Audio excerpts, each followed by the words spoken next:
Assalamualaikum warahmatullahi wabarakatuh.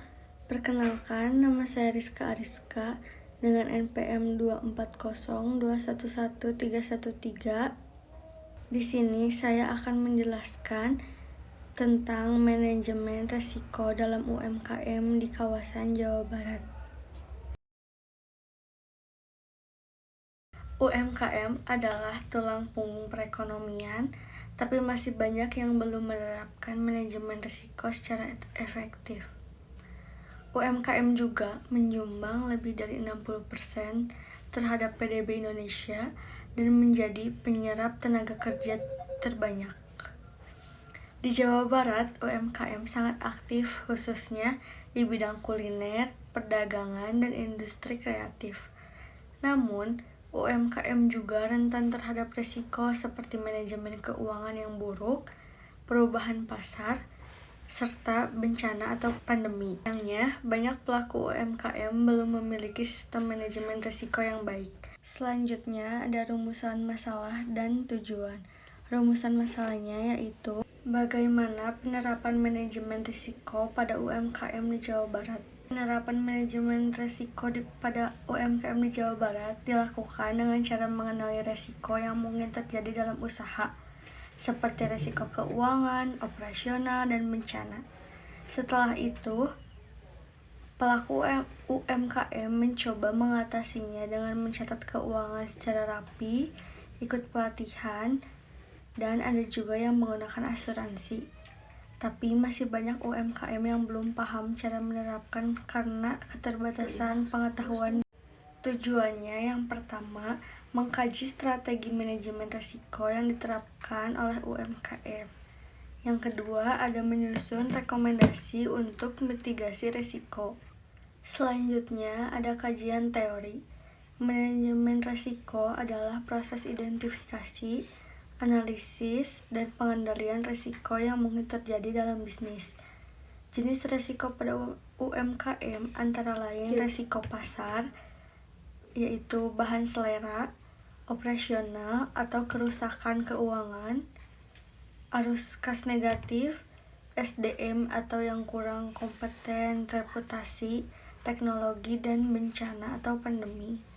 Manajemen risiko yang baik membantu UMKM lebih tangguh di dalam menghadapi ketidakpastian. Selanjutnya, ada faktor risiko internal.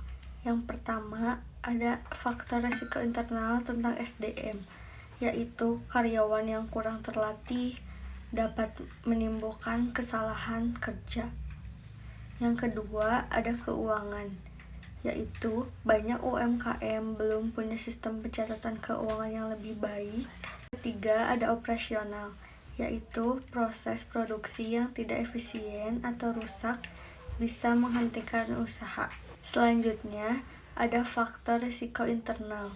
Yang pertama, ada risiko eksternal yaitu di pasar, yaitu tren konsumen berubah cepat dan pesaing selalu muncul.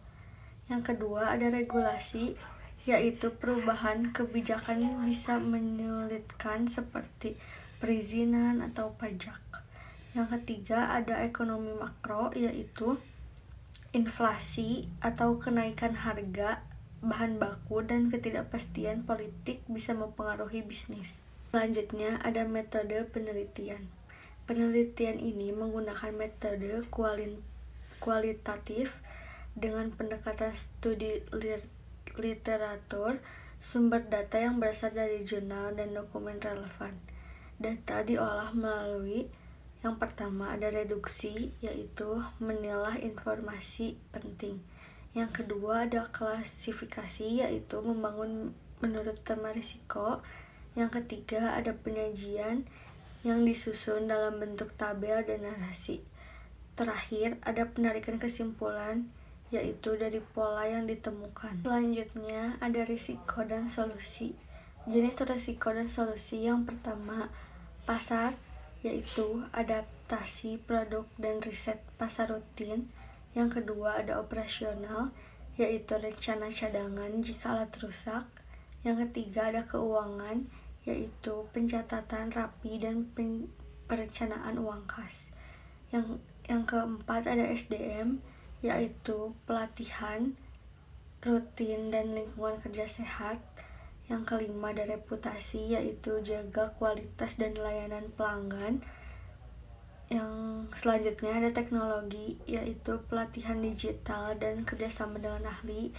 Yang terakhir ada bencana, yaitu punya rencana darurat dan diversifikasi produk. Yang terakhir ada kesimpulan.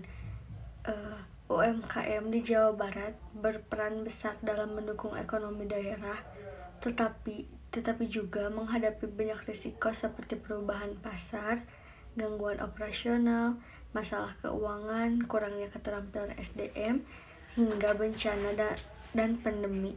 Sayangnya, banyak UMKM belum punya sistem manajemen risiko yang baik. Mereka masih kesulitan mengidentifikasi dan mengatasi risiko yang muncul karena keterbatasan pengetahuan, dana, dan teknologi. Oleh karena itu, penting bagi UMKM untuk mulai menerapkan manajemen risiko secara sederhana tapi terarah. Dukungan dari pemerintah, lembaga pendidikan, dan komunitas bisnis juga sangat dibutuhkan agar UMKM bisa bertahan dan berkembang lebih baik di masa depan. Sekian presentasi dari saya. Assalamualaikum warahmatullahi wabarakatuh.